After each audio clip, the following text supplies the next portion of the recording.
وقت کا پیمانہ بھر رہا ہے، چاند اپنی روشنی سمیٹ رہا ہے، فضاؤں میں الوداع کی سرگوشیاں ہیں اور رمضان اپنی منزل کی طرف رواں ہے۔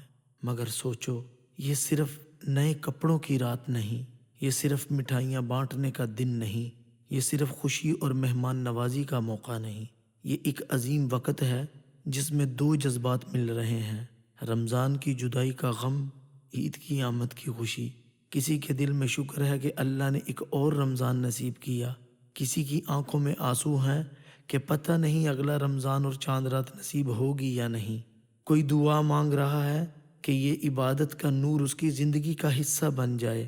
تو چاند رات صرف ایک رات نہیں بلکہ ایک نیا سفر ہے، ایک عبادت سے بھری زندگی کا سفر، ایک نئے ارادے کا سفر، ایک نئی صبح کی امید کا سفر۔ تو آج کی رات ہم سب اپنے رب کے حضور ایک وعدہ کریں، عبادت صرف رمضان تک نہیں بلکہ ہر دن کا حصہ ہوگی۔ یا اللہ، اس چاند رات کو ہمارے لیے نور اور برکت کا سبب بنا دے، آمین۔